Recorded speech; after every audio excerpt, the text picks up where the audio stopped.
जीवन में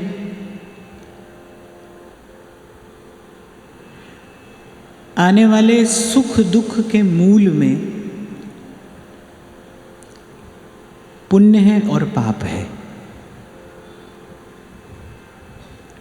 पुण्य और पाप दोनों का ही कारण जीव की वासना है, और वासना का कारण अज्ञान है, अविद्या है। जीवन में जो सुख दुख आता है वो पूर्वकृत पुण्य और पाप के कारण आता है, और पुण्य और पाप का कारण कुछ और नहीं है, जीव की वासना है, और वासना का कारण अज्ञान है। ये जो भगवान कहते हैं ना, निर्मल मन जन सो मोहि पावा, और उधर गोस्वामी जी कहते हैं कि ईश्वर अंश जीव अविनाशी, चेतन अमल सहज सुख राशि। वो तो निर्मल ही है, जीव तो निर्मल ही है, चेतन है, अमल है और सहज सुख की राशि है। और फिर भगवान कहते हैं निर्मल मन जन सो मोहि पावा, जो निर्मल है वही मेरी अनुभूति, वही रसास्वादन कर सकता है। तो अर्थात ये मैल जो है ये जीव का स्वरूप नहीं है, ये आपका मेरा स्वरूप नहीं है, पर संसार के सेवन के कारण, विषय के चिंतन के कारण, जैसे उजले वस्त्र पहनकर कोई काजल की कोठरी से निकल जाए तो न भी चाहे तो उसके वस्त्र काले हो जाते हैं। वो उसके वस्त्र का स्वरूप नहीं है, वो उसकी रुचि भी नहीं है, पर वो काजल की कोठरी से निकल जाने के कारण वो मैल लग गया। ऐसे ही संसार के सेवन के कारण, विषय के चिंतन के कारण ये मैल लग गया। ये जो अज्ञान है यही वो मैल है जिसको छुड़ाना है, और अज्ञान रूपी मैल छूटता है गुरु द्वारा प्रदत्त ज्ञान से। इसीलिए श्री गीता जी में भगवान अपने श्रीमुख से कहते हैं, नहीं ज्ञानेन सदृशम पवित्र मिह विद्यते। अर्थात जीव को पवित्र करने वाला अगर कुछ है, कोई है, तो वो बस गुरु द्वारा प्रदत्त ज्ञान है। अज्ञान के कारण ही हमारे उर अंतर में ये वासना की तरंगें उठती हैं, और उन्हीं के वशीभूत होकर जीव कभी पुण्य करता है, कभी पाप करता है, और पुण्य पाप करके अपने लिए सुख और दुख रूपी द्वंद्व अर्जित कर लेता है। आगे भी हमने कई बार चर्चा की, संसार किसी स्थान का नाम नहीं है, संसार स्थिति का नाम है। जब तक आपकी मेरी चेतना द्वंद्व में है तब तक आप और मैं संसार में हैं। हम कहीं पे भी रहते हो, घर में रहते हो, वन में रहते हो, आश्रम में रहते हो, मंदिर में रहते हो, कहीं पर भी आप और मैं रहते हो, जब तक जीवन में सुख दुख है, सुख दुख अर्थात जब तक जीवन में सुख दुख की अनुभूति है, जब तक सुख से सुख होता है, दुख से दुख होता है, जब तक गुण गुण लगता है, दोष दोष लगता है, जब तक ये स्थिति है तब तक संसार है, तब तक जब तक द्वंद्व है तब तक संसार है। और इसका मूल कारण क्या है? इसका मूल कारण है अज्ञान, इसका मूल कारण है अविद्या। इसीलिए श्री गुरु नानक देव जी महाराज कहते हैं, जे सो चंदा उगवे सूरज चढ़े हजार। कितना भी प्रकाश बाहर क्यों ना हो जाए, जे 100 चंदा उगवे और सूरज चढ़े हजार, एते चानन होया गुरु बिन घोर अंधार। गुरु बिन घोर अंधार, गुरु के बिना अंधेरा है। गुरु माने ज्ञान, ज्ञान के बिना अंधेरा है। जब तक ये अज्ञान है तब तक ये द्वंद्व रहेगा, और जब तक द्वंद्व है तभी तक संसार है। मैं फिर आपको निवेदन करूं, किसी भी स्थान का नाम संसार नहीं है। बहुत लोगों के मुंह से सुन लेते हैं, बोले अब हमने संसार छोड़ दिया, अब हम संसार छोड़ दिया, अब हम कहीं और चल दिए। किसी भी स्थान का नाम संसार नहीं है, और किसी भी स्थान को छोड़ने से संसार छूटता नहीं है। द्वंद्व से मुक्ति का नाम वस्तुतः मुक्ति है, जब द्वंद्व से मुक्त हो जाए। हितोत्सव के अवसर पर महाराज श्री ने मुझसे कहा था कि आप 4 दोहा की चर्चा करें। वस्तुतः श्री महाप्रभु ने जो 4 दोहा कहे हैं वो उपासना का पूर्ण सिद्धांत है। उसमें जो पहले 2 दोहा हैं, सब सोहित निष्काम मति वृंदावन विश्राम, और राधा वल्लभ लाल को हृदय ध्यान मुख नाम, तन ही राख सतसंग में मन ही प्रेम रस भेव, सुख चाहत हरिवंश हित कृष्ण कल्पतरु सेव। ये दो दोहा सिद्धांत के दोहा हैं, और अगले जो दो दोहा हैं वो रस के दोहा हैं। सिद्धांत की चर्चा होती है, चिंतन होता है, और चर्चा और चिंतन से सिद्धांत को हृदयंगम करके फिर रस का आस्वादन होता है। पहले के जो दो दोहा हैं वो पूर्व पक्ष है, वो सिद्धांत है, रस का सिद्धांत है।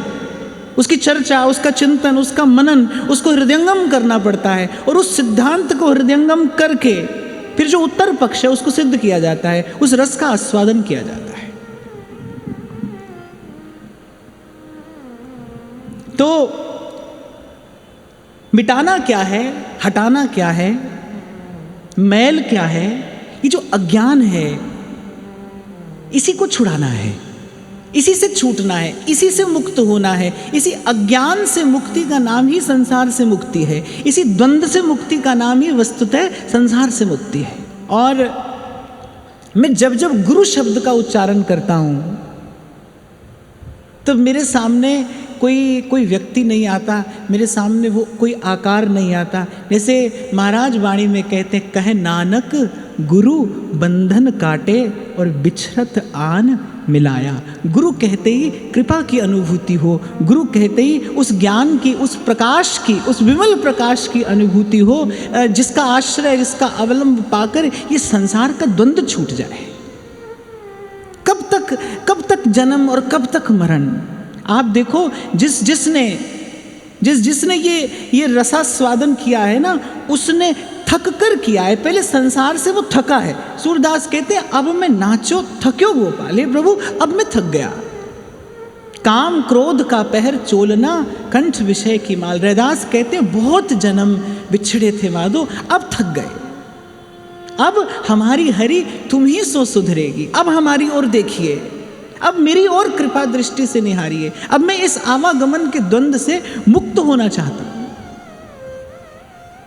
तो मैं तो कई संतों की वाणी का चिंतन करता हूं, तो मैं देखता हूं कि श्री ठाकुर जी के सन्मुख वो आए हैं, कैसे आए हैं, थक कर हार कर आए हैं। संसार से थक कर हार कर, बहुत थपेड़े खाए, बहुत चोट खाई, हे प्रभु अब कृपा करिए। इसीलिए सूरदास कहते हैं कि जम की मार न सहिए, रे मन गोविंद के है रे, ये संसार अपार बिरथ है, अपार बिरथ है। जम की त्रास न सहिए, रे मन गोविंद के है। श्रीमद् भागवत के एकादश स्कंद को मुक्ति स्कंद कहा जाता है। भगवान ने बड़ी अद्भुत वार्ता श्री उद्धव जी के साथ की है। एक ज्ञान भगवान ने अर्जुन को दिया है, रण क्षेत्र में दिया है, और कर्म में प्रवृत्त कराने के लिए दिया है। लेकिन एक ज्ञान भगवान ने उद्धव जी को दिया है, उद्धव जी के रोम रोम को अपने भक्ति रस से ओतप्रोत कर देने के लिए दिया है, उद्धव जी के हृदय को सरस कर देने के लिए दिया है। उपनिषदों में एक वाक्य मिलता है कि भगवान तक पहुंचने का मार्ग भगवान ही जानते हैं, सोई जाने जिन देहू जनाई, उन तक पहुंचने का मार्ग वही जानते हैं। तो ये बड़ी अद्भुत चर्चा है।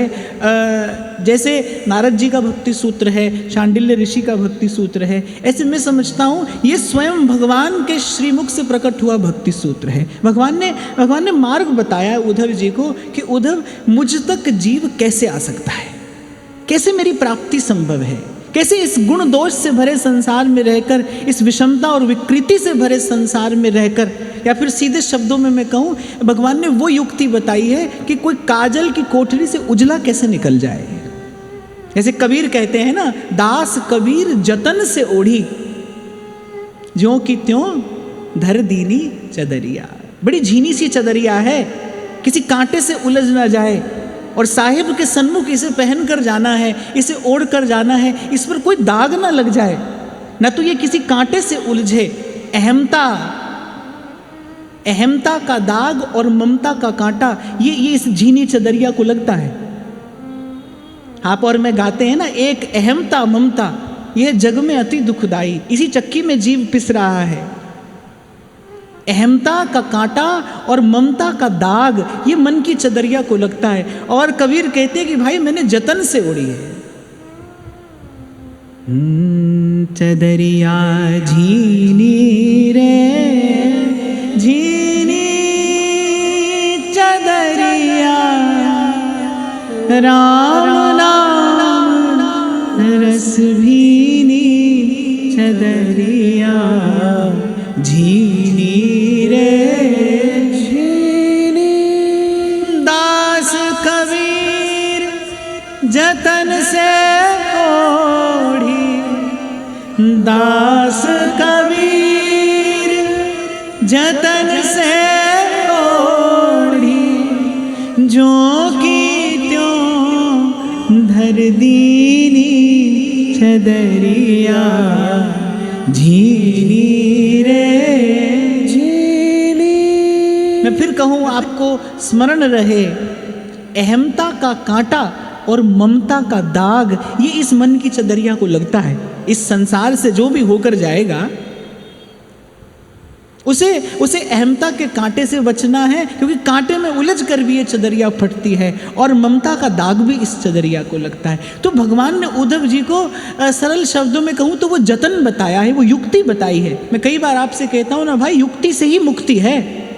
इस संसार में युक्ति से मुक्ति है। गुरु क्या देता है? गुरु जुगत देता है, वो युक्ति ही देता है आपको।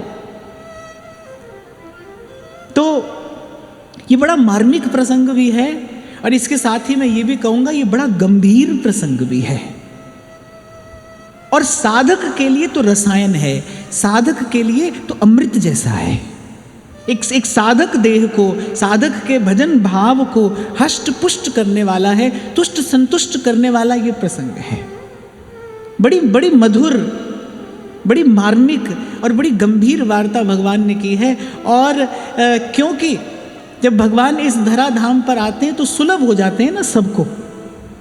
भगवान का अवतार क्या है? जो देव मुनि दुर्लभ है, जिसको वेदों की श्रुतियां आदि नहीं छू पाती, मन वाणी जिसका पता नहीं पाते, वो सबको सुलभ हो जाता है। तो भगवान ने उद्धव जी को वेदों का, शास्त्रों का, वो जो परम ज्ञान, वो जो गुह्य ज्ञान है, वो सुलभ करके बताया, सरल करके बताया। और मैं कहूँगा भगवान ने नहीं बताया, उद्धव जी ने पूछा। यही भगवान के भक्तों की कृपा है कि अस्मदादि जीवों के कल्याण के लिए उन्होंने ये रस रहस्य इस संसार में प्रकट किया है।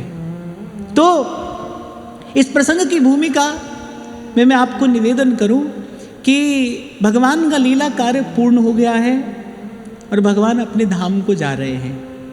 और भगवान अपने धाम को जा रहे हैं, ये देखकर उद्धव जी भगवान से कहते हैं, नाहं तवांघ्रिकमलं क्षणार्धमपि केशव, त्यक्तुं समुत्सहेनाथ स्वधाम नयमामपि। क्या कहते उद्धव जी कि हे प्रभु, मैं तो एक क्षण के लिए, आधे क्षण के लिए, भगवान ने, उद्धव जी कह रहे हैं क्षणार्धमपि केशव, नाहम तवांघ्रि कमलम क्षणार्धम अपि केशव। हे केशव, मैं तो आपके चरण कमल के दर्शन के बिना आधा क्षण भी नहीं रह सकता हूं। संतों के मुख से मैंने सुना है कि भक्त का लक्षण क्या है, कौन उत्तम भक्त है। भक्ति भी 3 प्रकार की है ना, भक्ति मार्ग के आचार्यों ने वर्णन किया है। एक कनिष्ठ भाव है, एक मध्यम भाव है, एक उत्तमा भक्ति है। उत्तम भक्त कौन है? कहते हैं कि जब श्री नृसिंह भगवान ने प्रहलाद जी से कहा ना कि अब तुम हमसे कुछ मांग लो, तो कहते भगवान के मुख से ये सुनकर कि अब तुम हमसे कुछ मांग लो, ये मांगना शब्द भगवान के मुख से सुनकर प्रहलाद जी बड़े उदास हो गए। कहा कि प्रभु, हम तो बड़े प्रसन्न थे कि आपने हम पर इतनी कृपा की, आप मुझे गोद में लेकर दुलार रहे हैं, आपके वात्सल्य रस से, आपके स्नेह रस से मैं सिक्त हो रहा हूँ, अभिभूत हो रहा हूँ, ये आपने मुझसे क्या कहा। प्रहलाद जी कहते प्रभु हम आपके ऐसे सेवक नहीं जो अपनी सेवा के बदले आपसे कुछ तनख्वाह चाहते हो। तो ये मांगना शब्द प्रहलाद जी को अच्छा नहीं लगा, प्रहलाद जी का मुख उदास हो गया। तो संतों के मुख से मैंने सुना है कि भाई उत्तम भक्त कौन है, कहते हैं कि जो त्रिभुवन विभव के लिए भी, एक क्षण के लिए भी भगवान के स्मरण को न छोड़े, बोले उत्तम भक्त है। नारद जी भक्ति सूत्र में बड़ा सुंदर सूत्र देते हैं, तद विस्मरणम परम व्याकुल तेति। एक क्षण का भगवत विस्मरण जिस भक्त को व्याकुल कर दे वो भगवान का उत्तम भक्त है। देखो मैं कई बार आपसे कहता हूँ कि सब करिए, साधन भी करिए, पर साथ साथ में आत्मचिंतन भी करिए, आत्मनिरीक्षण भी करिए, अपने आप को कसौटी पर कसते चलिए। और अगर इस कसौटी पर हम अपने आप को कसें तो क्या हम भक्ति भाव के निकट भी कहीं अपने आप को पाते हैं। भक्त का लक्षण क्या है, नारद जी कह रहे तद विस्मरणम परम व्याकुल तेति। जो एक क्षण के लिए भी यदि भगवत विस्मृति हो जाए, भगवत विस्मरण हो जाए तो परम व्याकुल हो जाए। परम श्रद्धेय स्वामी श्री रामसुखदास जी महाराज बार बार कहते थे, बोले किसी को चौथे पन में पुत्र मिला हो, माने किसी ने बहुत प्रयास कर कर के संतान पाई हो और वो संतान युवावस्था में मृत्यु को प्राप्त हो जाए, बोले माता पिता को जैसा कष्ट, एक माता पिता के हृदय को जैसा कष्ट तब होता है ना, भगवान के भक्त को वैसा कष्ट तब होता है जब वो एक क्षण के लिए उसे भगवान भूल जाए। ये भक्ति का लक्षण है, ये भक्त का लक्षण है।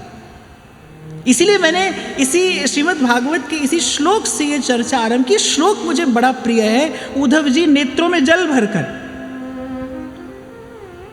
और भगवान के चरण कमल की ओर दृष्टि करके भगवान से कह रहे हैं, नाहम तवांग्रि कमलम क्षणार्धमपि केशव। हे प्रभु हम यहाँ कैसे रहेंगे, क्योंकि मैं तो एक क्षणार्ध के लिए भी आपके चरण कमल के दर्शन के बिना नहीं रह सकता। हे प्रभु आप ये धराधाम छोड़कर जा रहे हैं, पर हमें अपने संग लेकर जाइए, अर्थात हमारा जीवन आपसे है, हमारा जीवन आप ही है।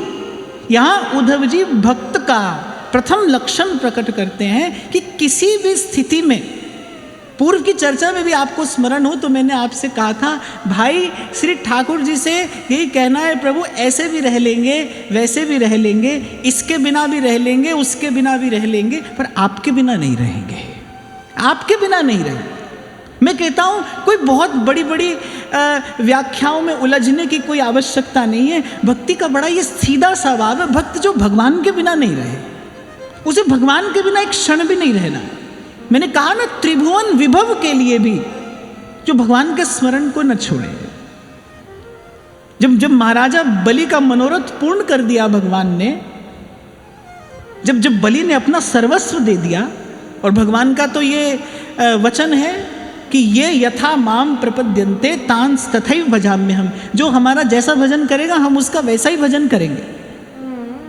तो कहते हैं कि जब बलि ने तीसरे पग में अपना आत्म भगवान को निवेदन किया, 2 पग में भगवान ने धरती नाप ली, त्रिलोकी नाप ली, और भगवान ने कहा तीसरा पग कहाँ रखूं, तो महाराजा बलि ने कहा कि जो दाता होता है वो दान से अलग होता है।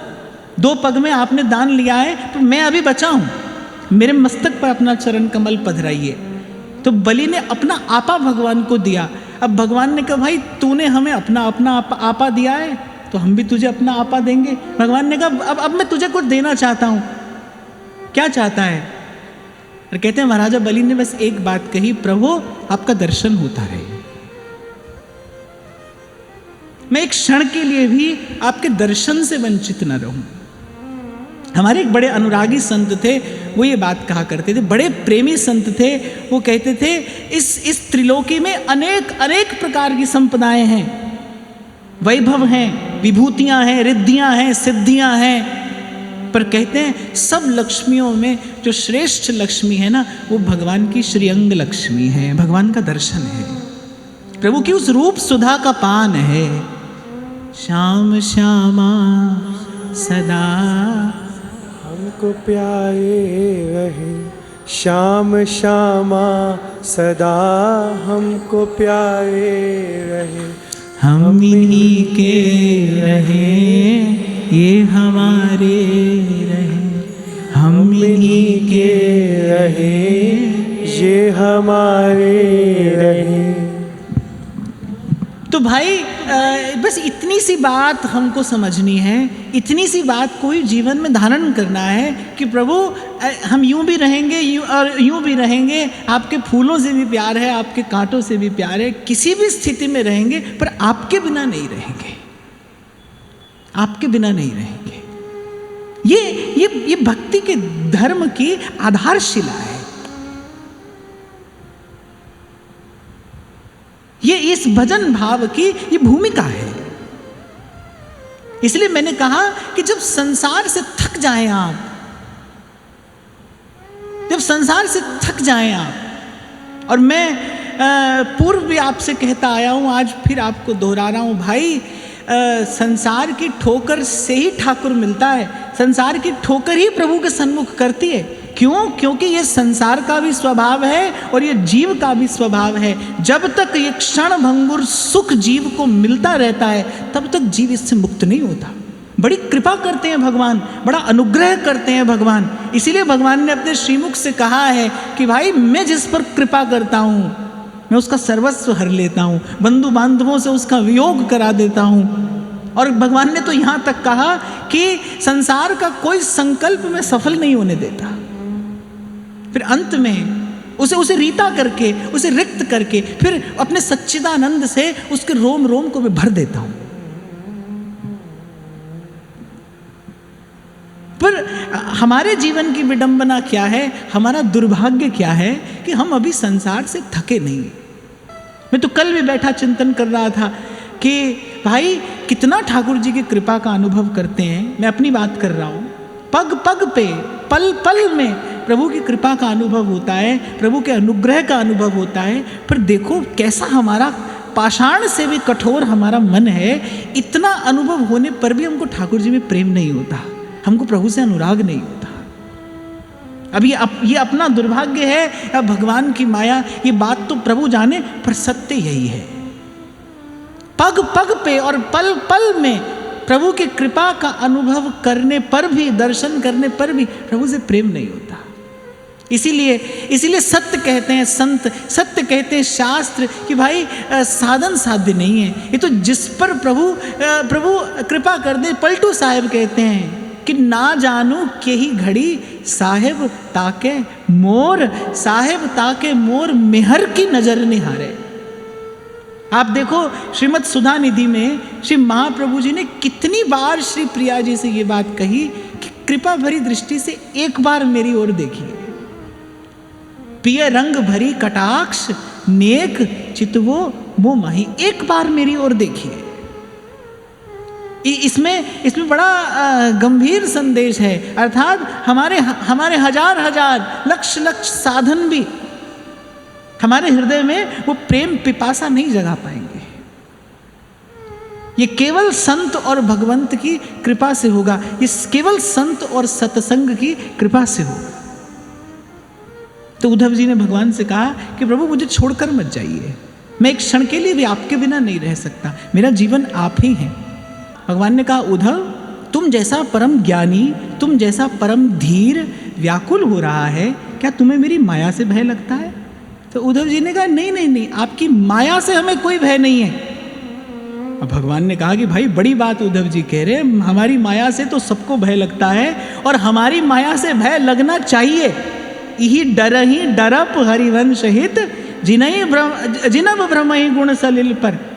कभी नहीं कहिए कि हमको भगवान की माया से डर नहीं लगता है, भगवान की माया से डर लगना ही चाहिए। डर बनाया ही किस लिए भगवान ने?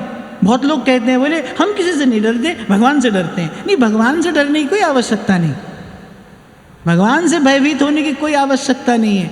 आधे से अधिक लोग तो भगवान से भयभीत होकर ही भजन करते हैं, इसलिए तो भजन का सुख नहीं मिलता।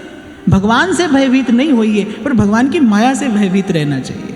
इसीलिए हमारे आचार्य प्रभु आज्ञा करते हैं, इही डरहि डरप हरिवंश हित जिन अब भ्रम ही गुण सलिल पर। तो उद्धव जी कह रहे नहीं नहीं, आपकी माया से डर नहीं लगता, और ये हम अपने किसी साधन के, अपने किसी भजन के बल पे नहीं कह रहे हैं। त्वयोपभुक्त स्रग्गंध वासोलंकार चर्चितः उच्छिष्ट भोजिनो दासास्तव मायां जयेमहि। हे प्रभु, आपका उच्छिष्ट हमने पाया है। त्वयोपभुक्त स्रग्गंध वासो, आपका प्रसादी चंदन, आपकी प्रसादी माला, आपके प्रसादी वस्त्र, आपका उच्छिष्टामृत, आपका प्रसाद हमने पाया है। और आपके प्रसाद की कृपा के बल पर, आपके प्रसाद के प्रताप पर हमने आपकी माया को जीत लिया है। उद्धव जी बहुत बड़ा सिद्धांत यहाँ पर प्रतिष्ठित करते हैं कि प्रसाद के बल पर भगवान की माया को जीता जाता है, भगवान के प्रसाद के बल पर। और ये सिद्धांत भी है, गीता जी में भगवान ने कहा कि दैवी येषा गुणमयी मम माया दुरत्यया मामेव ये प्रपद्यन्ते माया मेताम तरन्तिते। भगवान ने कहा भाई मेरी शरण में आने वाला मेरी माया से तर जाता है। अब भगवान की शरण में आना अर्थात कि हम जो पाएंगे वो केवल प्रसाद ही पाएंगे। भक्त के जीवन में ये सिद्धांत अचल रहे कि भाई मैं प्रसाद के अतिरिक्त कुछ नहीं पाऊंगा। ध्रुवदास जी ने तो भजन शत लीला में यहाँ तक कहा है कि जल हूँ भूल न पीजिए बिन लीने निज नाम। जल हूँ भूल न पीजिए। हमारे श्री महाप्रभु जी सुधानिधि में कहते हैं उच्छिष्टामृत भुक्तवैव चरितं क्षीणमं स्तवैव स्मरन् पादाम्भोज रजस्तवैव विचरन् कुंजस्तवैवालयान्। कि हे स्वामिनी, आपका ही उच्छिष्ट पाऊंगी। उच्छिष्टामृत भुक्तवैव चरितम क्षीणमं स्तवैव स्मरन्, कानों से आपकी ही बात सुनूंगी, हाथों से आपकी ही सेवा करूंगी, इन पाँव से इन वृंदावन की गलियों में ही भ्रमण करूंगी। श्री राधे तनुवांग मनोभिर्मलैः सोहम तवैव आश्रित है मनसा वाचा कर्मणा। मैं केवल आप पर ही आश्रित हूँ, आपका प्रसाद ही पाऊंगी। तो देखो ये बड़ी गंभीर बात है और बड़ी ऊंची बात है, बड़े काम की बात है। ये जो प्रसाद आपको मुझे प्राप्त होता है ना, इसे साधारण न समझिए। वैसे तो शास्त्र कहता है कि भगवान के चरणामृत को जल समझना, भगवान के प्रसाद को साधारण वस्तु समझना, ये बड़ा भारी पातक है। भूल से भी ऐसा नहीं करना चाहिए। पर हमारी प्रसाद में आदर बुद्धि हो, हमारी प्रसाद में श्रेष्ठ बुद्धि हो। हमारे व्यास जी तो कहते हैं हमारी जीवन मूर प्रसाद। बोले किसके बल पर भजन कर रहे हैं वृंदावन में रहकर? बोले श्री जी के प्रसाद के बल पर भजन कर रहे हैं। और व्यास जी ने तो मुझे लगता है कि 3 लोग से न्यारी महिमा प्रसाद की प्रकट करके दिखाई। जब व्यास जी ने कहा एक पकौड़ी सब जग छूट्यो, बोले अपने प्रयास से जो संसार नहीं छूट रहा था, बोले श्री ठाकुर जी के प्रसाद की एक पकौड़ी ने छुड़ा दिया। एक पकौड़ी सब जग छूट्यो। हो धन धन श्री किन का प्रसाद, जय जय जय श्री वृंदावन। पाए सब मिट्टी हैं विषय विषाद, जय जय जय श्री वृंदावन। सब सुख एक सीथ के स्वाद, जय जय जय श्री वृंदावन। सर्वस मान्यो हित प्रभुपाद, जय जय जय श्री वृंदावन। अच्छा एक बात ईमानदारी से बताओ कि प्रसाद कहते ही आपके विचार में क्या आता है?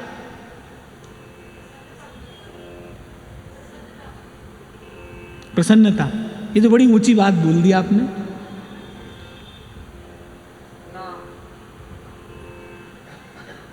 नहीं मैंने ऐसा तो नहीं कि प्रसाद कहते ही लड्डू पुआ रबड़ी ऐसा कुछ ध्यान में आता हो, क्योंकि पहले तो प्रसाद का अर्थ यही समझा जाता है ना, भाई प्रसाद क्या है। पूछते हैं भाई आज प्रसाद में क्या है, पर वो तो प्रसाद है ही जो प्रभु ने पाया। वो जो प्रभु का उच्छिष्ट अमृत है वो तो प्रसाद है ही, पर प्रभु का दर्शन भी प्रसाद है। ये जो आप और मैं यहाँ पर श्रवण कर रहे हैं, ये श्रवण भी प्रसाद है। यही बात आचार्य चरणों ने कही है कि हमारा जीवन प्रसादमय किस प्रकार हो। श्री महाप्रभु जी कह रहे श्री प्रिया जी से, उच्छिष्टामृत भुक्तवैव चरितम शृणमं स्तवैव स्मरन्,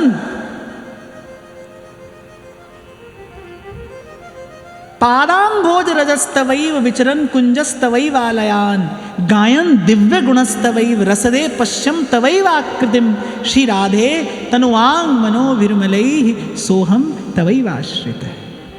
राधा नाम सुधा रसम रसयितुम जिव्यास्तु में विव्वला, अर्थात मेरी जिव्या क्या करे, सोवत जागत रटू निरंतर, राधा राधा नाम। जिव्या से क्या हो, राधा वल्लभ के गुण गाए लियो, राधा वल्लभ के गुण गाए लियो। एक बात बड़ी विनम्रता पूर्वक मैं आपको कहूं, शब्द ब्रह्म है, शब्द की शक्ति अपार है, अपरिमित है, असीम है। ये जो आप और मैं वार्ता करते हैं ना, जब तक इस वार्ता में संसार रहेगा तब तक भजन में स्थिति संभव नहीं। इसीलिए कई बार व्यासपीठ से भी आपको विनम्रता पूर्वक निवेदन किया मैंने कि कभी भजन में मन ना लगता हो तो भले चादर तान के सो जाइए, पर व्यर्थ की संसार की वार्ता मत करिए।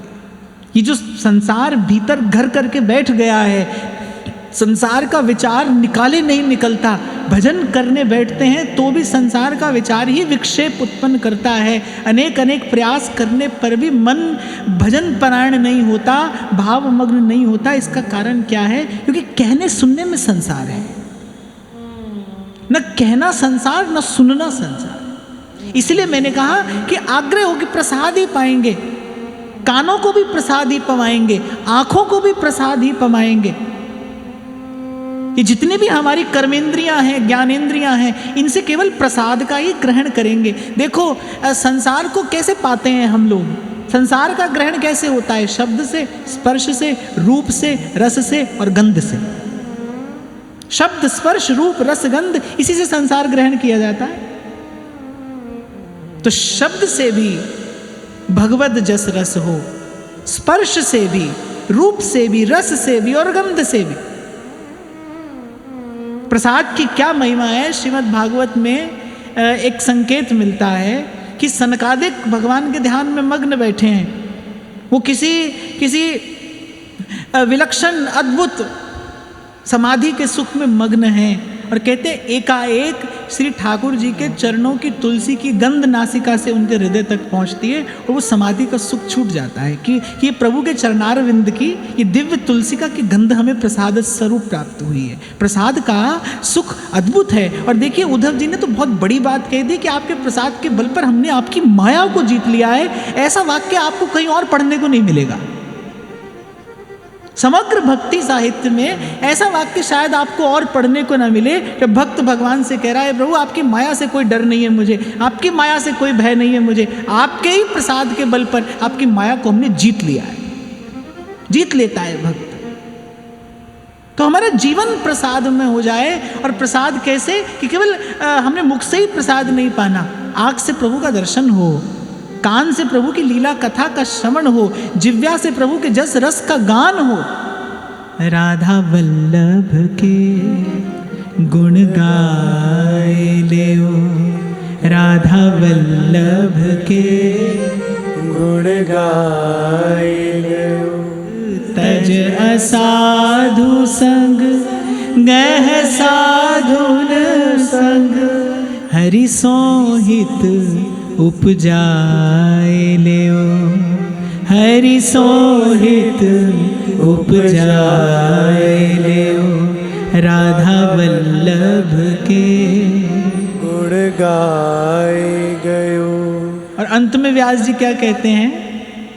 यही बात व्यास जी ने भी कही है, यही विधि महा प्रसाद ही पावत, यही विधि महा प्रसाद ही पावत, सहचरी व्यास कहाए लियो।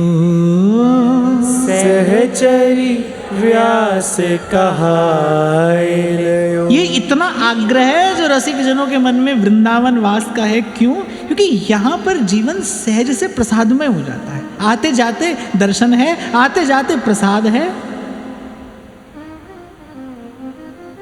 यहाँ तो भाई आप ना भी सुनना चाहो तो भी आपके कान में कहीं ना कहीं से भागवत की कथा पड़ जाएगी। आपका नहीं भी मन हो, आप कहीं भी रहते हो वृंदावन में, मान लीजिए आपका नहीं मन है कि आज नहीं सुनना है, तो भी यहाँ वहाँ कहीं से ठाकुर जी के नाम का कीर्तन कथा का शब्द कुछ ना कुछ आपके कान में पड़ ही जाएगा। इसीलिए तो ध्रुवदास जी ने कहा भजन गहे फिरे बाह, यहाँ फिरे स्वार्थ आपने, भजन गहे फिरे बाह। यहाँ जो लोग बाजार में बैठकर व्यापार कर रहे हैं, यहाँ जो बाजार में बैठकर व्यापार कर रहा है उसको भी आते जाते साधु संतों का दर्शन होता है, आते जाते प्रिया प्रीतम का नाम कान में पड़ता है, आते जाते कोई राधा वल्लभ जी का, बिहारी जी का प्रसाद का किनका देकर चला जाता है। यही वृंदावन धाम की महिमा है कि यहाँ जीवन प्रसादमय हो जाता है। आते जाते दर्शन है, आते जाते प्रसाद है, आते जाते बस यूं ही सहज में ही कान में कथा कीर्तन का स्वर पड़ता है और भाई इसका प्रभाव पड़ता है मन चित्त पर। मैंने कहा ना, कह सुनकर ही तो हमने संसार को ग्रहण किया है, कहते सुनते ही तो संसार मन में आकर बैठ गया है। एक बार एक महात्मा से किसी ने पूछा, बोले कैसे आए भगवान मन में? तो उन महात्मा ने एक बड़ी सीधी सी बात की, बोले संसार मन में कैसे आया है? संसार कैसे आया मन में? संसार को देखा, संसार को सुना, ऐसे संसार मन में आ गया। बोले प्रभु का दर्शन करो, प्रभु की लीला कथा सुनो, बस ऐसा करते करते प्रभु मन में आ जाएंगे। तो प्रसाद जब भी पाइए, प्रसाद के प्रति आपकी ऐसी बुद्धि हो, और यहां से आरंभ करके जाना कहाँ है कि हमारी जीवन मूर प्रसाद। जल हूँ भूल ना पीजिए, बिन लीने निज नाम।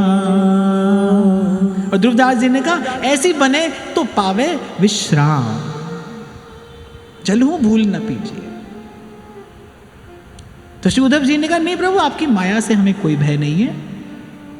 फिर उद्धव जी को स्मरण आने लगा सत्संग का सुख।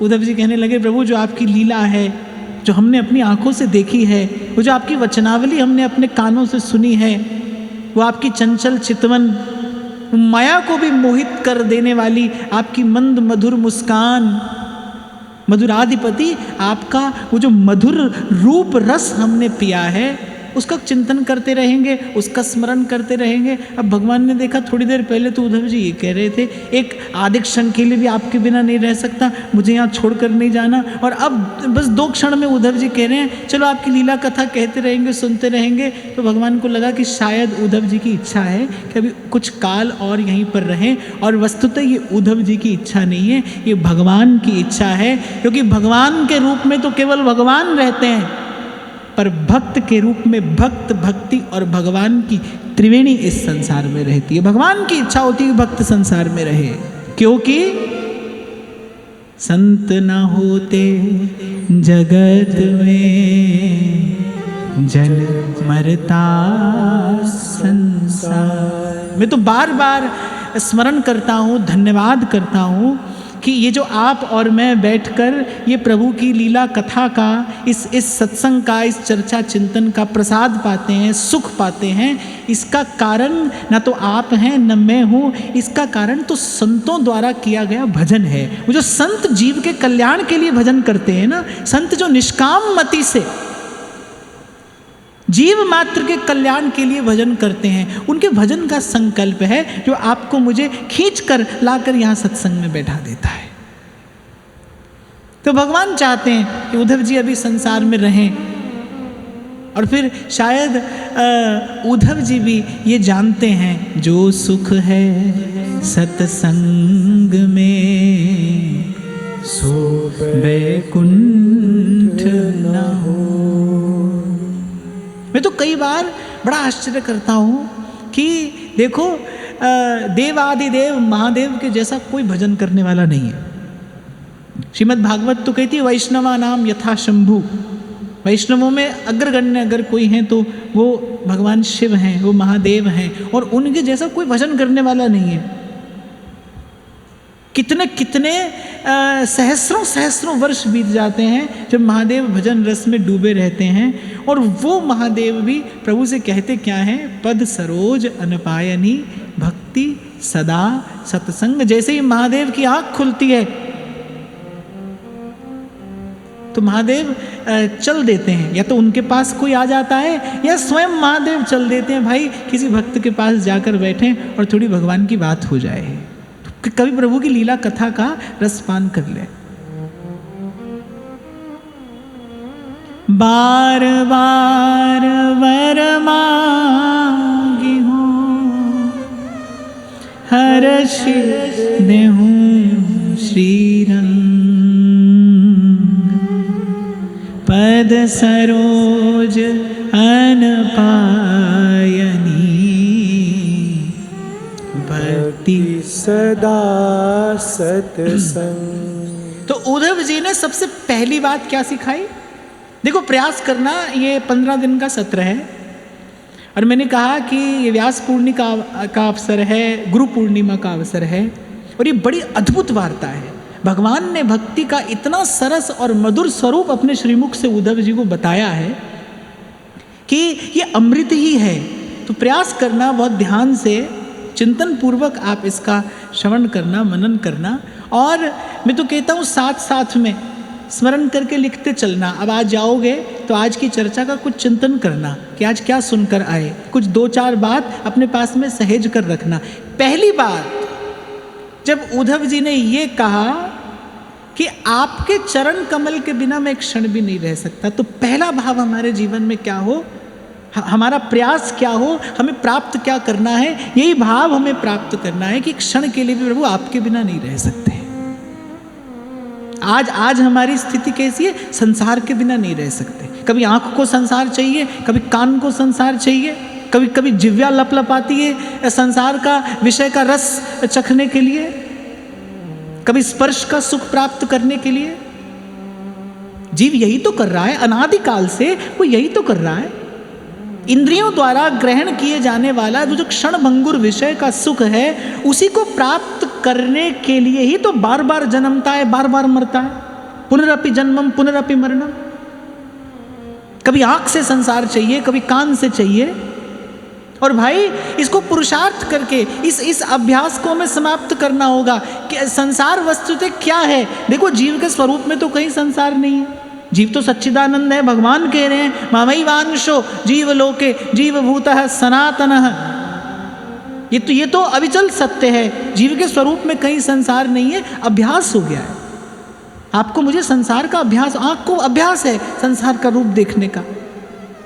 और जब किसी बात का अभ्यास हो जाता है, आदत हो जाती है, या फिर मैं आपके शब्दों में कहूँ तो कभी कभी लत लग जाती है ना किसी चीज़ की, सब ज्ञान बह जाता है। फिर उस समय बस इंद्रिय को उसी विषय को ग्रहण करना है। उसी विषय सुख को ग्रहण करने के लिए तो जीव बार बार जन्म रहा है, बार बार मर रहा है।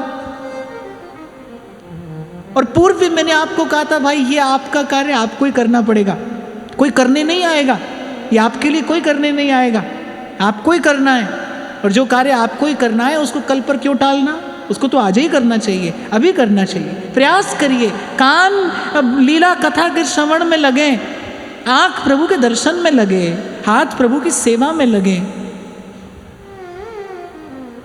पाँव से यहाँ वृंदावन की गलियों में रमण हो, भ्रमण हो। तद्भावोत्सवतः परम भवतु मे तत् प्राणनाथे रति। महाप्रभु विधि बताते हैं कैसे मन वचन कर्म श्री जी में लगे, श्री जी की सेवा में लगे, श्री जी के रूप रस में लगे, श्री जी के जस रस में लगे। तो सबसे पहला भाव, जब सुबह जगो तो बस एक ही बात प्रभु से कहनी, प्रभु आपके बिना नहीं रहेंगे, कि तो आप हमारे संग रहिए, कि हमें अपने संग कर लीजिए। तो पहली बात पहला सूत्र, पहला सिद्धांत जो हमें इस चर्चा से मिलता है कि प्रभु के बिना नहीं रहेंगे। हम इन्हीं के रहे, ये हमारे रहे, हम इन्हीं के रहे, ये हमारे रहे। श्री डोंगरे जी महाराज तो कई बार कहते थे, बोले अरे ये कितना अभागा है जीव, कितनी पीड़ा संसार से पाता है, फिर भी थक हार कर प्रभु के चरणों की छांव में नहीं बैठता। एक संत गाया करते थे, मेरे जर्जर हैं पाँव, संभालो प्रभु अपनी करुणा की छाँव, बिठा लो प्रभु मेरे जर्जर है पाँव। ओ मन को मुरली की धुन का सहारा मिले, तन को यमुना का शीतल किनारा मिले, डाला विषयों ने दाम, बचा लो प्रभु अपने चरणों की छाँव, बिठा लो प्रभु मेरे जर्जर है पाँव। मान लेना भाई, हमने कभी संसार रूपी दुख से मुक्त होने के लिए प्रार्थना नहीं की होती तो प्रभु अवश्य स्वीकार करते। अरे यही प्रार्थना जीव करे, इसके लिए तो प्रभु प्रतीक्षा करते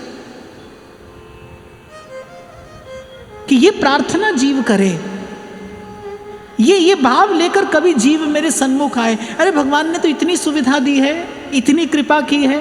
सन्मुख हो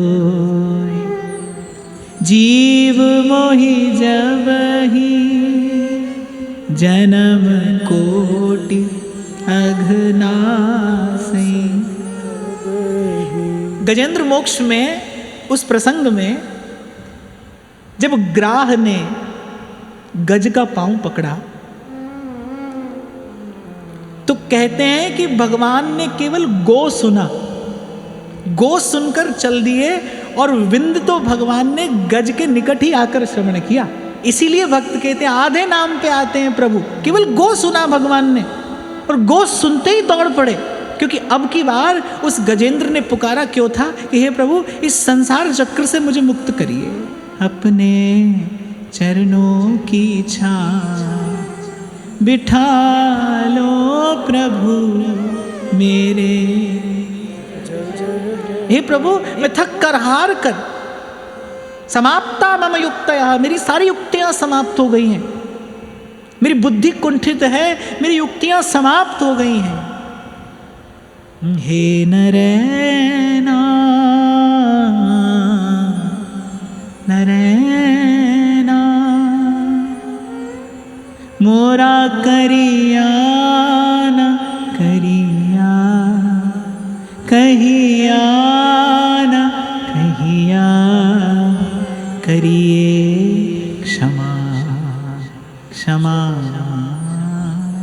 श्री ठाकुर जी कहते हैं कि जैसे ही आता है जीव ये भाव लेकर मेरे सन्मुख, जन्म कोटि अघ नासही, तब ही मैं उसी क्षण उसे निर्मल करता हूं।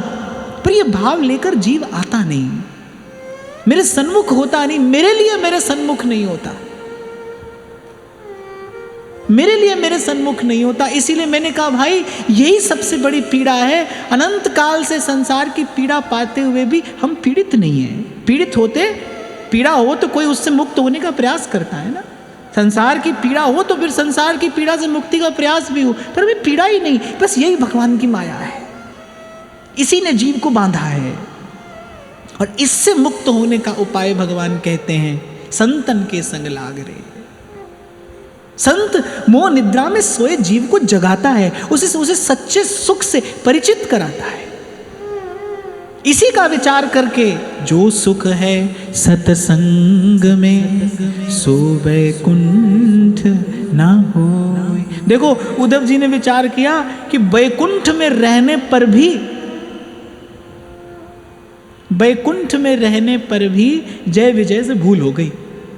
संतों की अवज्ञा कर बैठे, फिर संसार में आना पड़ा, फिर जन्मना पड़ा, फिर मरना पड़ा, फिर उसी जन्म मरण के उस चक्र में फंसना पड़ा। यद्यपि ये भगवान की लीला थी, पर फिर भी उद्धव जी ने विचार किया, नहीं प्रभु, तब कथामृतम, आपकी कथा का अमृत पिएंगे, तप्त जीवनम कवि विरीडितम।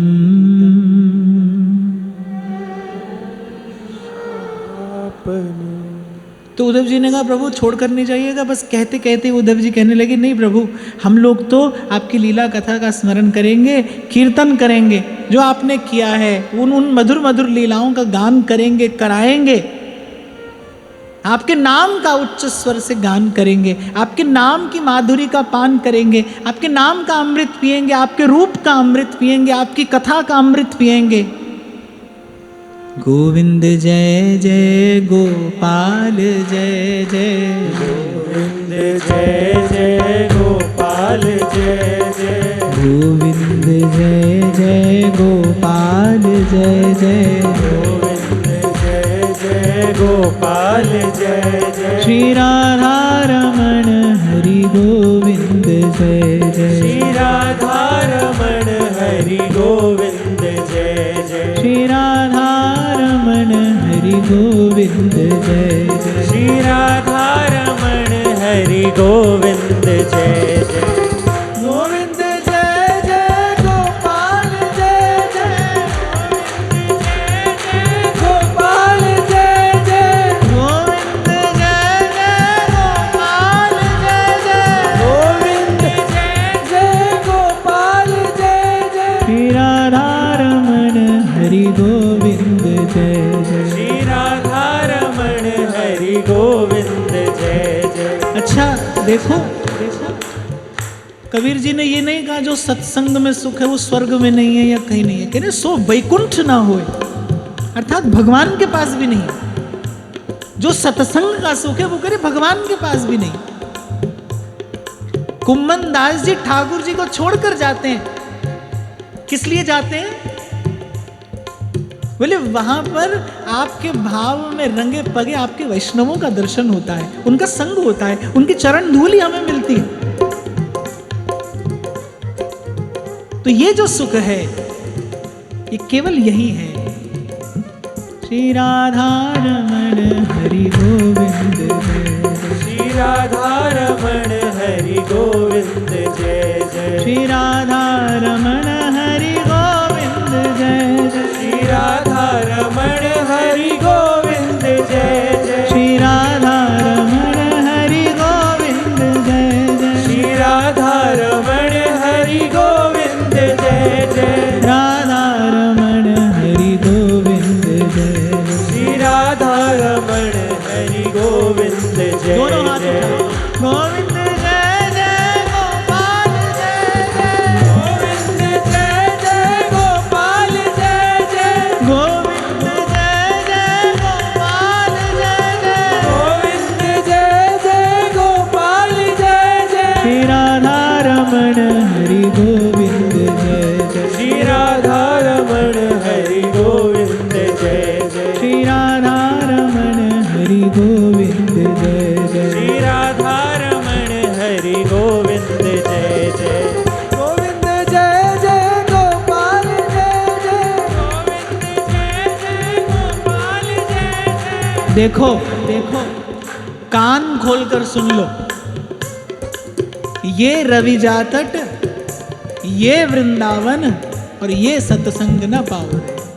श्री राधा रमण हरि गोविंद जय, श्री राधा रमण हरि गोविंद जय जय, श्री राधा रमण हरि गोविंद जय जय, श्री राधा रमण हरि गोविंद जय जय, गोविंद जय जय गोपाल जय जय, गोविंद जय जय गोपाल जय जय, गोविंद जय जय गोपाल जय जय, गोविंद जय जय गोपाल जय जय। हमारे यहाँ ऐसे ऐसे नामनिष्ठ नामानुरागी संत हुए हैं महाराज जी, श्री तुकाराम जी महाराज कहते हैं हे पांडुरंग, तुम मुझे इतना वचन दे दो,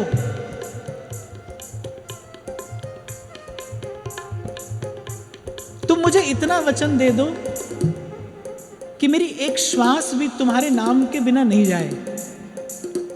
कहते मैं अनंत अनंत जन्म इस संसार में आने को प्रस्तुत हूं, बस तुम्हारी ओर से मुझे इतना कृपा प्रसाद मिल जाए कि मेरा एक क्षण भी, मेरी एक श्वास भी तुम्हारे नाम के बिना नहीं जाए, तुम्हारा नामामृत पान करने को मिलता है। श्री राधा रमण हरि गोविंद, श्री राधा रमण हरि गोविंद जय जय, श्री राधा रमण हरि गोविंद जय जय, श्री राधा रमण हरि गोविंद जय जय, गोविंद जय जय गोपाल जय, हरि गोविंद जय जय गोपाल जय जय, गोविंद जय जय गोपाल जय जय, गोविंद जय जय गोपाल जय जय, राधा रमण हरि गोविंद, श्री राधा रमण हरि गोविंद जय जय, श्री राधा रमण हरि गोविंद जय जय, श्री राधा रमण हरि गोविंद जय जय, गोविंद जय जय गोपाल जय जय, गोविंद जय जय गोपाल जय जय, जिह्वे सदैव भज सुंदराणी,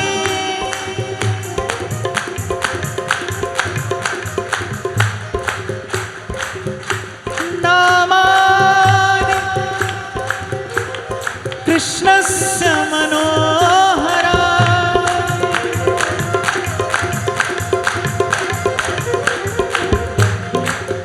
समस्त भक्तार्थ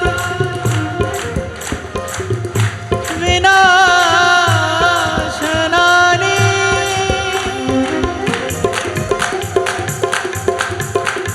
गोविंद दामोदर माधव, रमण हरि गोविंद जय, श्री राधा रमण हरि गोविंद जय जय, श्री राधा रमण हरि गोविंद जय जय, श्री राधा रमण हरि गोविंद जय जय, गोविंद जय जय गोपाल जय जय, गोविंद जय जय गोपाल जय जय, गोविंद जय जय गोपाल जय जय, गोविंद जय जय गोपाल जय जय, राधा रमण हरि गोविंद जय, श्री राधा रमण हरि गोविंद जय, श्री राधा रमण हरि गोविंद जय जय, श्री राधा रमण हरि गोविंद जय जय, गोविंद जय जय गोपाल जय जय, गोविंद जय जय गोपाल जय जय, गोविंद जय जय गोपाल जय जय, गोविंद जय जय गोपाल जय जय, गोविंद जय जय गोपाल जय जय, गोविंद जय जय गोपाल जय जय, गोविंद जय जय गोपाल जय जय, गोविंद जय जय गोपाल जय जय। तो भगवान ने देखा कि भाई उद्धव जी का यहीं रहने का मन है, उद्धव जी का सत्संग में रहने का मन है। और मैं तो यहाँ ये भी दर्शन करता हूँ कि भक्त के हृदय में अपना कोई संकल्प नहीं होता, अपनी कोई इच्छा नहीं होती। उसके रोम रोम में तो प्रभु हैं, उसके माध्यम से प्रभु ही अपना कार्य कराते हैं। भक्त के माध्यम से भगवान का ही संकल्प पूर्ण होता है। और मुझे तो लगता है भक्त भगवान का संकल्प ही है, वो भगवान की कृपा मूर्ति ही है। तो भगवान चाहते हैं कि भक्त रहे संसार में। भक्त से ही भजन हो सकता है। भक्त है तो भजन है। भगवान के होने से भजन नहीं है भाई, भक्त के होने से भजन है। कितने कितने जन्म हमने इस संसार में बिताए होंगे, गधा घोड़ा कुकर सुकर जाने क्या क्या बने होंगे। भगवान तो तब भी थे, भगवान आज भी हैं, भगवान कल भी होंगे। पर हमारे जीवन में भगवान कब आए? जब भक्त आया। जब संत आया, कहें कथा और अर्थ विचारे, यही कार्य करने के लिए उद्धव जी रहे। हे प्रभु, आपकी कथा का स्मरण करेंगे, चिंतन करेंगे, आप तरें और उतारे, आप तरे और को उतारे। और रैदास जी कहते हैं ऐसा कोई एक मिल जाए, कह रैदास मिले हरिदासा, कह रैदास मिले हरिदासा, जन्म जन्म की पूरी आशा, जन्म जन्म की पूरी आशा। तो जो भजन का, कीर्तन का, कथा का, सत्संग का जो सुख है वो तो भक्त से है। ये बड़ी मार्मिक बात है, गंभीर बात है, मूल्यवान बात है कि ध्रुवदास जी जब सिद्धांत की प्रतिष्ठा करते हैं तो कहते हैं कुछ भी करिए मत करिए,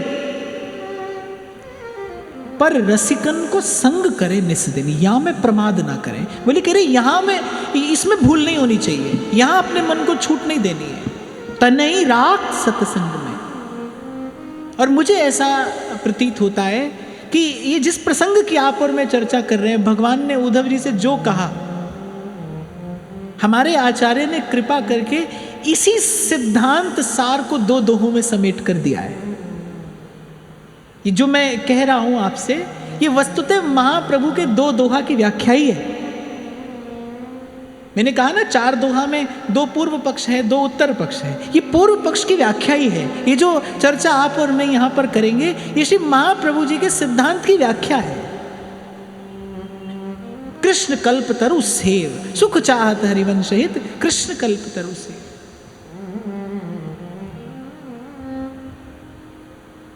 यही मैं आपको भी निवेदन कर रहा था, जो सतत भजन में लगे हैं, जो भजन के अतिरिक्त कुछ नहीं करते, जिनसे भजन के अतिरिक्त कुछ नहीं होता, आप इस बात का मूल्य समझिए, आप इस बात की महिमा जानने का प्रयास करिए। जो सतत भजन में लगा है, जो भजन के अतिरिक्त कुछ नहीं करता, वो भी कहता है पद सरोज अनपायनी भक्ति सदा सतसंग, सदा सतसंग। मोहे सदा राखो निज रसिकन के संग में। और एक और बात मैं आपको यहां पर कहूंगा, इसके लिए थोड़ा पुरुषार्थ भी करना चाहिए, इसके लिए थोड़ा प्रयास भी करना चाहिए। कथा तो टीवी पर भी आ जाती है,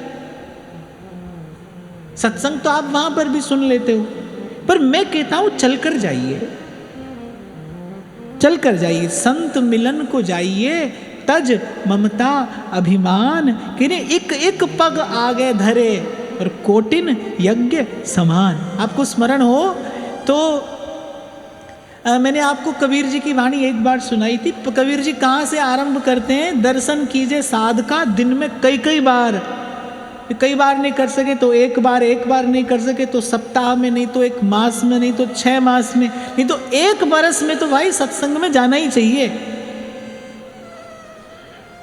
और बोले जो इतना भी नहीं करे उसको संसार चक्र से कोई नहीं छुड़ा सकता। एक बात रोज याद करना भाई, और याद रखना कि जब तब साधु तारसी, जब इस आवागमन के द्वंद्व से कभी छुड़ाएगा तो साधु ही छुड़ाएगा, संत ही छुड़ाएगा। मैंने कहा ना, आप और मैं अनंत अनंत जन्म इस संसार में रहे, कभी राजा बने होंगे, कभी सेवक बने होंगे, और खबर नहीं कभी कुकर सूकर भी बने होंगे। भगवान तो थे ही, हैं ही, पर जीवन में भजन आता है जब संत आता है। मैं आपको एक उदाहरण कई बार दिया करता हूं कि कितनी प्रतिकूल परिस्थिति में विभीषण जी भजन कर रहे हैं। आपके और मेरे तो घर में एक आध व्यक्ति अगर विमुख हो जाए तो हम घबरा जाते हैं कि भाई कैसे भजन हो, भजन का वातावरण नहीं है, ऐसा है वैसा है। वहां विभीषण जी सब विमुखों के ही बीच में रहते, कोई एक भी प्रभु की बात करने वाला नहीं है वहां पर, कोई एक भी ऐसा नहीं है जिससे प्रभु की चर्चा की जा सके। हनुमान जी तो हैरान हो गए विभीषण जी का घर देख के। लंका निशिचर निकर निवासा, यहाँ कहाँ सज्जन करिवा। भाई यहाँ पर कोई सज्जन सत्पुरुष महात्मा कहाँ से आया? शंख चक्र गदा पद्म विभीषण जी के द्वार पर अंकित हैं, तुलसी का थामरा है, दीपक जल रहा है, श्री राम जय जय राम कीर्तन की आवाज आ रही है। लंका के बीच में रहकर इतनी प्रतिकूल परिस्थिति में विभीषण जी भजन कर रहे हैं, पर फिर भी वो जो हृदय सरस हुआ ना, स्नेह सिक्त हुआ, वो तो हनुमान जी का दर्शन करके हुआ। कहते हैं कि हे प्रभु, आज तक तो मैं यही सोचता था, तात कबहु मोहि जान करी है कृपा भानुकुल नाथ। कब मुझ पर कृपा होगी भी कि नहीं होगी। आज आपका दर्शन हो गया। कहते हैं कि जब हनुमान जी का दर्शन हुआ, जैसे एक घड़ा भरा हो ना, भजन तो विभीषण जी बहुत कर रहे हैं, सतत भजन कर रहे हैं, लेकिन जैसे हनुमान जी ने उस भरे हुए घट में जैसे आकर खाण मिला दी। जल तो भरा ही था, पर हनुमान जी ने आकर उसमें मान लो मिश्री मिला दी, मधुर हो गया। जैसे हनुमान जी का दर्शन हुआ, विभीषण जी की भजन भावना प्रगाढ़ हो गई, सरस हो गई, मधुर हो गई। तो यही समझ में आता है भाई कि वो जो भजन का सुख है ना, वो तो भक्त के साथ में है। इसीलिए अब कई बार आपको निवेदन किया जाता है, भाई कोई भजन में आप पहुंच जाओ कहीं किसी बड़ी ऊंची अवस्था में, तो सत्संग नहीं छोड़ना। और एक और बात मैं आपको बताऊं, ये मेरा अपना निजी अनुभव भी हो सकता है, आप मत मानिए भले, पर मुझे ऐसे लगता है कि अगर कहीं पहुंचकर सत्संग छूट रहा है, तो मैं तो यही कहूँगा कि ध्यान देना कि वो मार्ग ठीक है भी कि नहीं। क्योंकि मैंने तो यही देखा है कि प्रभु का दर्शन भी छोड़कर संतों ने सत्संग मांगा है, सत्संग मिले। आप देखिए, उद्धव जी कह रहे हैं भगवान से, और भगवान उद्धव जी के कहने पर ले ही जाते उद्धव जी को अपने साथ। पर इससे पहले उद्धव जी को भगवान ले जाते, उद्धव जी ने कहा नहीं प्रभु, हम यहीं रहेंगे, आपके भक्तों के साथ रहेंगे, आपकी लीला कथा का गान करेंगे, आपके नाम का कीर्तन करेंगे। अमृत है हरि नाम हमारा, हमें कोई चिंता नहीं, कोई भय नहीं है। अमृत है हरि नाम हमारा, छोड़ विषय रस पीना क्या, हरि नाम नहीं तो जीना क्या, हरि नाम नहीं तो जीना। और कभी कभी तो ये भी देखने में आता है भाई कि वस्तु के मिल जाने पर वैसी प्रीत नहीं रहती जैसी उस वस्तु से दूर होने पर होती है। ये बात तो भगवान ने भी कही, ये बात देवर्षि नारद ने भी युधिष्ठिर जी से कही कि वियोग में जैसा भाव पुष्ट होता है, कभी कभी वैसा संयोग में नहीं होता। तो पहली बात, एक क्षण के लिए भी भगवान भूले नहीं, मेरे नाथ मैं आपको भूलूं नहीं। और कहीं मेरे भीतर स्पर्श कर गए थे किसी संत के ये शब्द, बोले वही उत्तम भक्त है जो त्रिभुवन का वैभव मिलने पर भी एक क्षण के लिए भी भगवान का स्मरण नहीं छोड़े। उद्धव जी गोपियों को ब्रह्म ज्ञान देने गए थे, श्रेष्ठ ज्ञान, उत्तम ज्ञान, समाधि का सुख जो योगियों यतियों मुनियों को दुर्लभ है, वो सुख उद्धव जी देने गए। पर गोपी कहती है तेरो जोग कहाँ राखे उद्धव, यहाँ रोम रोम श्याम है, रोम रोम श्याम, रोम रोम श्याम। और दूसरी जो महत्वपूर्ण बात, प्रसाद। हमारा जीवन प्रसादमय हो, नेत्रों से भी प्रसाद पाएंगे, कानों से भी प्रसाद पाएंगे, जिह्वा से भी प्रसाद पाएंगे। शब्द स्पर्श रूप रस गंध से प्रसाद ही ग्रहण करेंगे।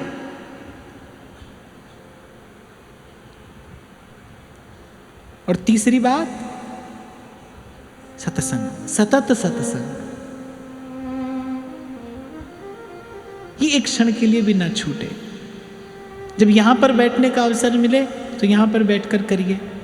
जब यहां से कहीं दूर हो तो नाम जप सत्संग है, जो सुना है उसका चिंतन और मनन भी सत्संग है, प्रभु का दर्शन भी सत्संग है, प्रभु की श्री जी की सेवा भी सत्संग है।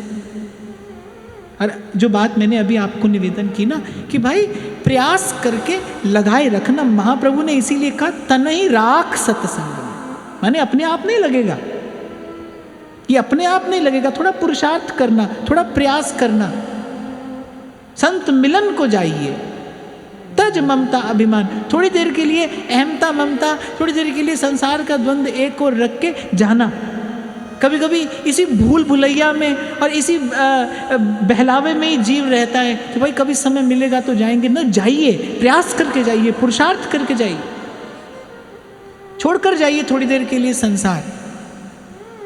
एक संत तो कहते थे जैसे जूता उतार कर आते हो, वो कहते थे जूता भले पहनकर बैठो, हमें कोई झंझट नहीं, पर ये जो मन ने जूता पहना है ना अहमता का और ममता का, ये उतार के बैठो। एक और बात मैंने आपको आज निवेदन की, भाई ये झीनी सी चदरिया है और इसे उजला करके ही साहिब के सन्मुख जाना है। ये उजली रहे, ये सुरक्षित रहे, और इस संसार में रहने वाले को अहमता का कांटा भी लगता है और ममता की मैल भी लगती है, उन दोनों से इसे बचाकर भी रखना है, उन दोनों से इसे बचाकर भी रखना है। अहमता के कांटे से बचने की एक युक्ति है, गुरु के चरणों में जाकर बैठिए, संत के चरणों में जाकर बैठिए, और ममता के गुरु के चरणों में जाकर बैठोगे तो अहमता का कांटा नहीं लगेगा, और गुरु से जो ज्ञान मिलेगा, गुरु से जो युक्ति मिलेगी, उससे संभल संभल कर चल पाओगे। उससे काजल की कोठरी में जो दाग है वो दाग नहीं लगेगा, उससे संभल संभल कर चलने की युक्ति आएगी। तो जब उद्धव जी ने निश्चय कर लिया यहीं रहेंगे, तो फिर भगवान ने उद्धव जी से वार्तालाप करना आरंभ किया कि यहीं रहना, पर मेरी कुछ बातों का ध्यान रखना। बस यहीं से आपके मेरे काम की बात आरंभ होती है, आपको और मुझे भी यहीं रहना है, इसी संसार में रहना है। पर वो जो भगवान ने कहा कि मेरी कुछ बातों का ध्यान रखना, बस उन कुछ बातों का ध्यान आपको मुझे रखना है। आज की वार्ता यहीं श्री जी के चरणों में निवेदन करते हैं। महाराज श्री के चरणों में प्रणाम। आप सबके हृदयस्थ हित प्रभु को नमन।